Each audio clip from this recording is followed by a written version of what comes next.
And now a moment from Your History and Health Comes First with Dr. Richard Brown.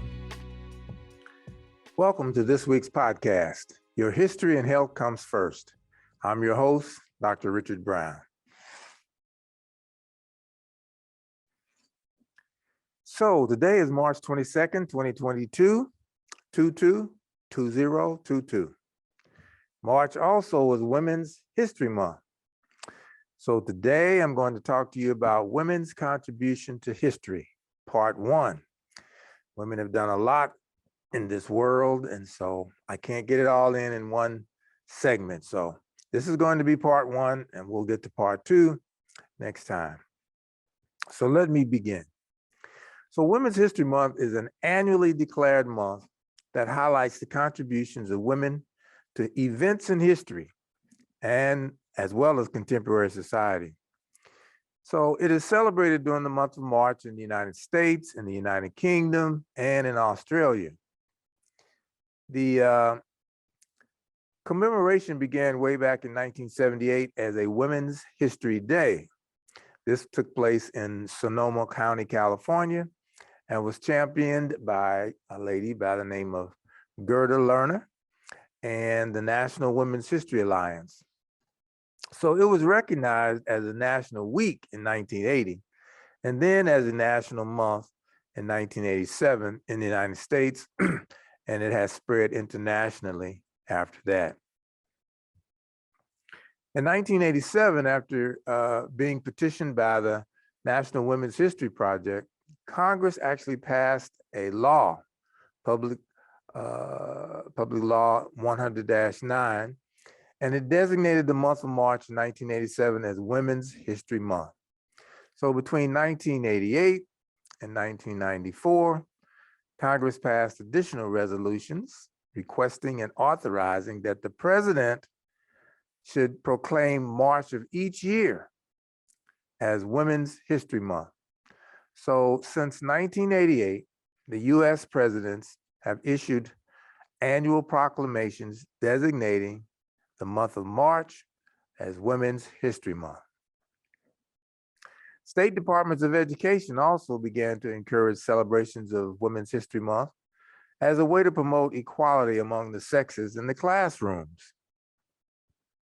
So Maryland, Pennsylvania, Alaska, New York, Oregon, and other states developed and distributed curriculum materials in all of their public schools, which prompted educational events such as essay contests. Today, thousands of schools and communities celebrate Women's History Month. They plan on engaging and stimulating programs about women's role in history and society. And this supports and encourages governors and city councils and school boards and US Congress to do the same.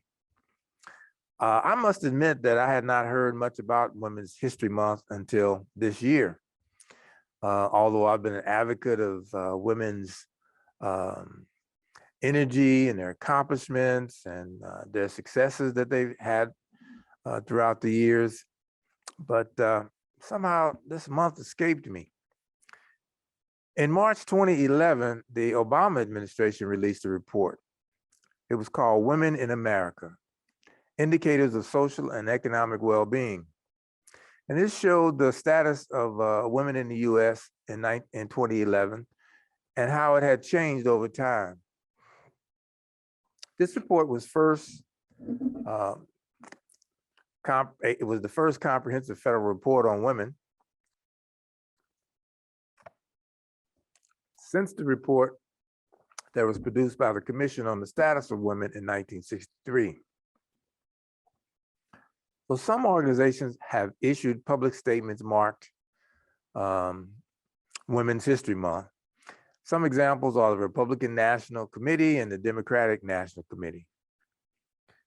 Also, there was a President's Commission on Celebration of Women in History in America recently sponsored some hearings in many parts of the country. So the Women's Progress Commission will soon conduct hearings to promote interest in preserving areas that are relevant in American women's history. Some of the groups promoting this interest are state historical societies, women's organizations, and groups such as the Girl Scouts of the USA. You know, it's pretty obvious that the contributions of women through the years have often gone unappreciated and forgotten and just not even talked about. But this has changed in recent years. Now, each year in March, Women's History Month has become a time for reflection, appreciation, and celebration. Women's History Month is an important time to recognize the contributions of both large and small that have changed our lives for the better.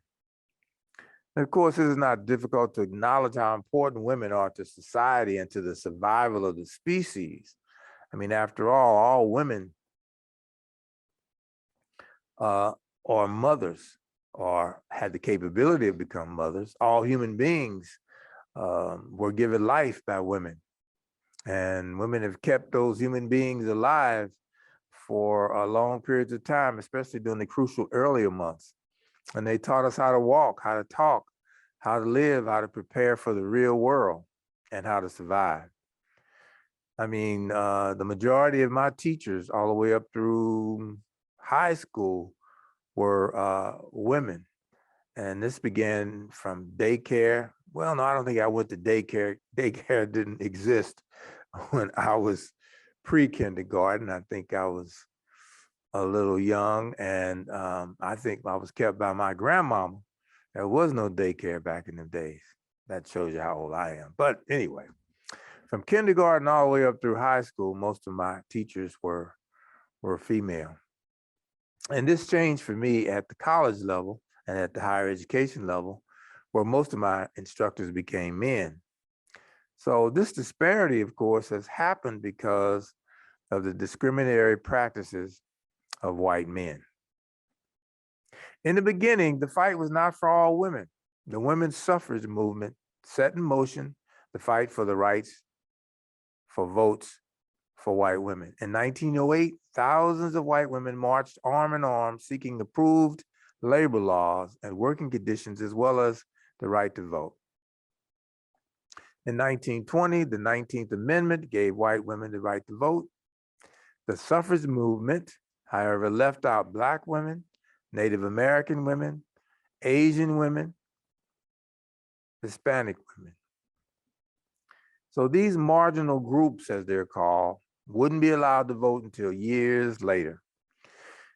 It was at the International Conference of Women in Copenhagen, Germany in 1910, where 100 women across 17 countries founded the International Women's Day on March 8, 1911.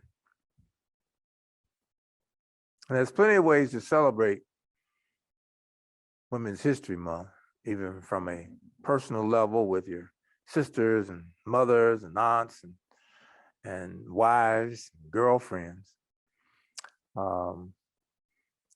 But there's lots of other ways as well. There's books you can read that honor women. There's movies you can see, such as Hidden Figures, which is a recent motion picture movie that was made a couple of years ago. This was a very inspiring film, which became a box office favorite and an award show favorite. And it starred actors like, but actors, Octavia Spencer, Taraji P. Henson, and Janelle Monáe. These were real life women who worked in NASA space program in the 50s and 60s. This was a very enlightening movie. Many people that I know had no idea. I know I certainly didn't. But in this movie, they couldn't use the bathroom in the building where they worked. And the head of NASA changed that by allowing them to use the same bathrooms as white women. And this was after they were in danger of missing deadlines and things weren't getting completed, that they made this change in order to serve their own needs, of course, and to meet their own agenda. So watching movies that depict doers and thinkers of the world, we can do that. We can also visit sites across the nation to learn more about women's history. like the Eleanor Roosevelt National History Site. So now in 2021, there are important modern women to celebrate as well. These are famous women who in the last several years have changed the world for the better. Cisgender women like Vice President Kamala Harris, voting rights activists like Stacey Abrams, and US Representative Casey Porter and her famous whiteboard.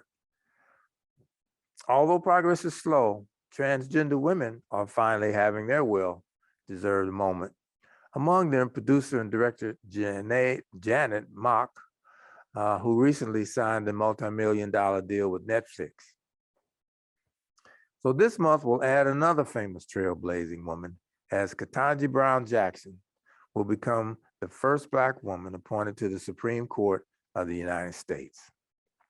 Now, there's been some difficulty with the hearings, them trying to say that she's not necessarily fitted for the court. And I doubt if all of the Republicans will vote for her. There's only 3 or 4 that have come forward so far that said they would vote for her. While she's the most qualified judge that have been up for appointment, she's more qualified than many of the judges that are on the Supreme Court currently. So it's always been from the male perspective that these stories have been told throughout the years. Even as early as 1609 in Jamestown, when the country was first settled, this was evident. Everything we know about Pocahontas, who was the Indian woman that's in history, that was talked about by Captain John Smith, was told from a perspective of this individual named Captain John Smith. We know now that he had embellished the story and it was not fully true what he told. I mean, their friendship was pretty much not mutual. And there's stories about women from the perspective of their lived experiences are very important, of course. And we're getting it told now, but had they been around and in power back at the beginning, and they've been in charge of writing history, it would possibly be more truthful and more truthfully told, and probably would be called her story instead of history. The English language is made up of more than, it's made up of more words that contain man than women. I looked it up one time several years ago. Couldn't sleep, bored, decided I'd look in the dictionary and see how many words were in there that had women or woman attached to it, and how many were in there that associated with men or had man or men as a derivative. That's been some years ago, but I looked it up recently, and there's only about 70 words in the English dictionary that contain woman as part of the word. But when it comes to men being a derivative of the word man or men, there's more than 900 words in our English language. And so, you know, that's just linguistics. And it's another example of how the world is shaped, history is told and developed depending on who's in charge. So, but Women's History Month is important because regardless of how far society has come, we still have miles to go before women are on a level playing field. Celebrating Women's History Month reminds us of all that women have accomplished through the years. It shows us that despite diversity, gender bias, and misogyny, women continue to blaze the trail of change and growth. There's a lot of inequities that can be identified between men and women. I'm going to share just a few. So first, the average annual salary of a woman is 22% lower than that of a man. And I just saw something recently where on a talk show where a group of women talking, saying that they're tired of at meetings and in situations where they're praised for their accomplishment and how good of a job they did. And they're saying, you know, we've had enough of that. Pay us what we're worth. Give me some more money, they say. increase my salary. I could do without the accolades. I can get that from my husband, my children. But as an employer, pay me the money that you should be paying me because I did such a great job. Okay, secondly, a woman's pension that she receives amounts to, on average, from a couple of years ago, about $597 per month, while the male equivalent receives about $971 a month. Also, 82% of the unemployed who choose to take care of children under 14 are women. 97% of those employed part-time in order to care for children are women. Workers who have stopped working for a period of more than a year due to the birth of a child are 7.4%. For men, it is 38% for women. During this recent pandemic, more women dropped out of the workforce than men, mostly because of childcare issues, low salary issues, and some other issues that just forced them to have to do that because they're still living in a man's world.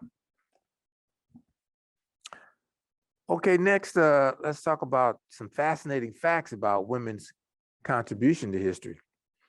So when it comes to history, we know the accomplishments and the contributions of important men, they dominate most texts and courses. Many female leaders, heroes, contributors have all made meaningful contributions throughout history.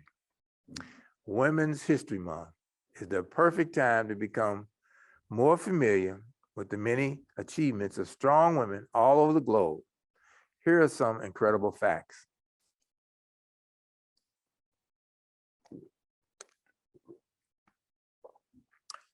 Would you believe there was actually a female Pharaoh? Yes, serving in the 5th Pharaoh of ancient Egypt, a woman by the name of Hatshepsut ruled during the 18th dynasty. She took the throne as regent for her son, and her reign stretched over 2 decades. Historians believe that her rule was a favorable one, and that today she's considered to have been one of the most powerful women in the ancient world. Secondly, there's Josephine Baker. She smuggled messages to the French during World War II. Baker was a well-known singer and performer. She carefully concealed the hidden messages in clever ways. She often used invisible ink to conceal messages in her sheet music, or simply hiding them inside her dress. Baker was also known for being the first Black female to star in a major motion picture. Number 3, we owe a lot of major inventions to women. A lady by the name of Mary Anderson, for instance. In 1903, she invented the windshield wipers that would become standard equipment on all cars by 1916. Women also created useful inventions like the disposable diapers. I can understand that for sure because she bore the brunt of having to deal with that. Invented the whiteout, non-reflective glass, dishwashers, and modern petroleum refining methods. Marie Curie won not 1, but 2 Nobel Prizes. She was awarded her first Nobel Prize for physics for spontaneous radiation. Marie Curie shared that distinction with her husband. She received her second Nobel Award in chemistry, thanks to her extensive studies on radioactivity. Now, her studies would eventually cost her her life because she contracted a radiation-related blood disease from her research and died in 1934. Number 5, women played a major role in the development of the computer technology. Modern role. Many people tend to think that we owe computer technology solely to men, but many women changed technology for the better. For example, a woman named Susan Carey developed much of the Apple Macintosh interface elements. Carey eventually left Apple in 1980, but she is still working in the field by improving product designs and helping to innovate new technologies.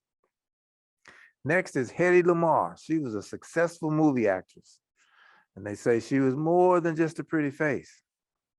In the 1940s, Lamarr developed a radio-controlled torpedo device. This device utilized frequency hopping as a way to prevent the jamming of torpedo signals. However, the story is told that, unfortunately, her invention wasn't utilized during the war, but the American government did use her device to help with future conflicts and other efforts. Number 7, the top 2 IQ scores ever recorded via standard testing belong to women. For centuries, the prevailing thinking belief was that women were inferior to men when it came to intelligence. There's still people that think that. Some men still think that. This is the same thinking that's similar to the lies that were told and perpetuated about Black people, as you probably know as well. So the history of standardized IQ testing, on the other hand, changed the conversation. Both of the top 2 scores ever recorded belonging to women. So one of those women is the renowned author and columnist, Marilyn Vos Savant. Today, she is the Guinness World Record holder for the highest IQ. Now, my own experience is such that I can remember back in the 60s, it was required from the federal government that if you wanted to get a government job, you had to take the civil service exam. Those of you who are of a certain age remember that phrase, the civil service exam. You got to take the civil service exam. Well, I knew a lot of smart people that took the exam and never heard back or received a letter that they did not score high enough to be considered for a job, because they awarded the jobs based upon test scores. Well, now it was later found that women would usually score higher than men on these exams. So in order to deny women applicants the opportunity to get the job, they would bypass the women and go down the list to select the man based upon his male name. Number 8, Queen Victoria. Queen Victoria ruled one of the world's largest empires. In fact, she ruled the largest empire in all of history. At one point, she oversaw land on almost every continent. Under her rule, she controlled countries that included Australia, Canada, British Guiana, Egypt, India, and Kenya. But we know now that she did this ruling because of the actual facts, which was that her empire was achieved through colonizing and conquering and enslaving other people. There's some monuments that have been constructed in the name of women in recent years. On Wednesday, August 26, 2020, a brand new monument was unveiled in the Literacy Walk section of the Central Park Mall in New York City. It depicted 3 major pioneers of women's rights.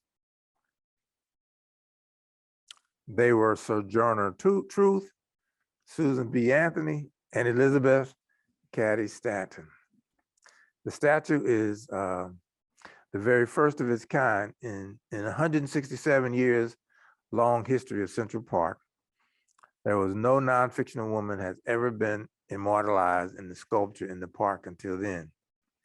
So standing 14 feet tall and made from bronze, the statue was presented to the public 8 days following the centennial anniversary of the ratification of the 19th Amendment to the United States Constitution, August 18, 1920. Often nicknamed the Susan B. Anthony Amendment, the 19th Amendment guaranteed the right to vote for a portion of American women. The amendment, however, did not apply to non-white minority groups of women. So the 3 suffragettes themselves, all instrumental in the 19th Amendment's passing, were influential in many ways to the women's rights movement.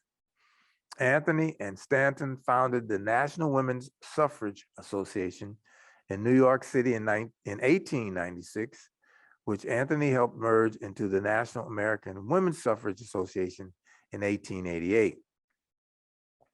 So the two women traveled the country giving passionate speeches demanding women's rights to vote and worked for over 50 years for the fight. Stanton was also the first woman to run for Congress in 1866. Sojourner Truth, an escaped slave and equally defined figure of the abolitionist movement, embarked on a groundbreaking lecture tour in 1851, spanning events and conferences in major American cities. And it was at one of these dates in Akron, Ohio, where she delivered her famous "Ain't I a Woman" speech. If you aren't familiar with that, you should do some homework and look that up. It was a powerful speech. And as a ex-slave, she was sought after to make speeches all across the country.